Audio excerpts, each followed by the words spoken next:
สมนี่เนาะเอากะมักตัวแห้งกับมักตัวแห้งในส่วนเท่านี้แหละนี่เนาะแห้เนาะตัวแห้งปลูกเองกินเองพี่น้องไม่สวนนี่ไม่ไฟพี่น้องนี่เนาะก็ไม่ได้รบกวนใดก็พอได้กินอยู่นี่เนาะสำหรับเอาไปเฮ็ดกินอะไรนั่นก็คือว่าไปเอาหัวไข่มาซอยแล้วก็ตับใส่กับมะขามเปียกหน่อยนึงน้ำปลาแดกหลายๆเอาละตอนปลาแดกเนาะพี่หนาวเลยได้พี่น้องเลยเป็นไงทั้งชาติกับหนาวเนาะมื้อนี้กับพักกับเสียงกับจะปันไดเนาะเพราะว่าใช้โทรศัพท์ถ่ายวันนี้มันมีกองถ่ายหูโมเดลเนาะชุดหน้าอาจจะมีกองถ่ายหูมาเสียงกับที่ได้คุณภาพกว่านี้นี่เนาะตัวเฮสดๆจากสวน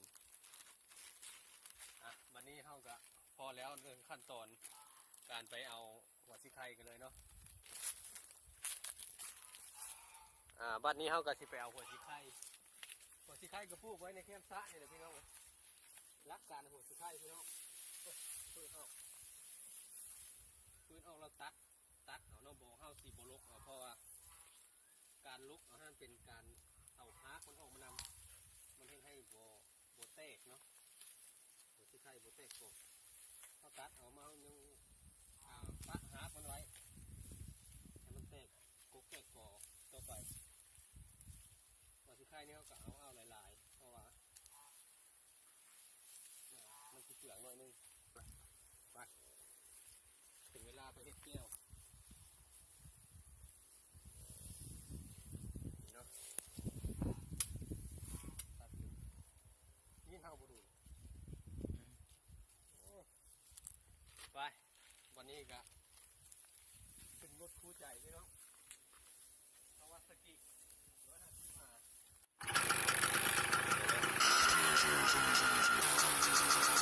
เป็นครับไปเลย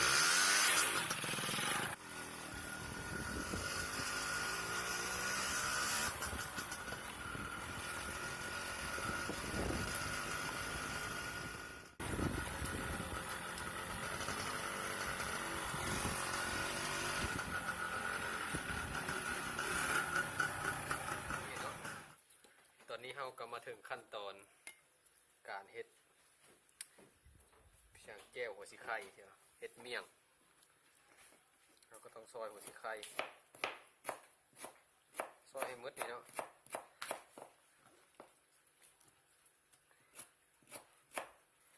เดี๋ยวสิตัดไปตัวซอยแล้วเนาะเพราะเป็นการเสียเวลาตอนนี้เราก็ตำแล้วเนาะได้มาออกมาแบบนี้พร้อมเสิร์ฟกับตัวแห่สดๆ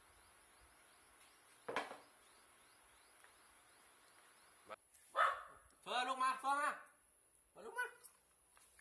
พี่น้องเป็นอันเส้นเรียบร้อยพี่น้อง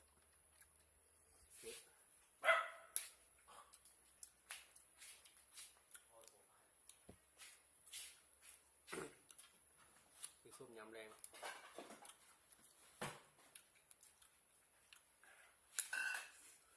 ป้าเพชรส้มใช่ปะเกลือใช่ปะ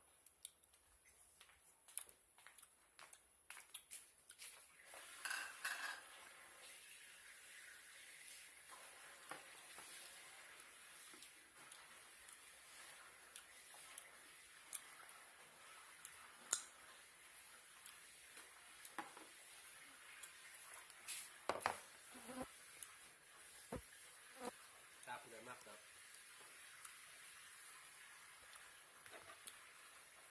ถ้าใครมากแบบนี้ครับอย่าลืมกดแชร์นะพี่น้อง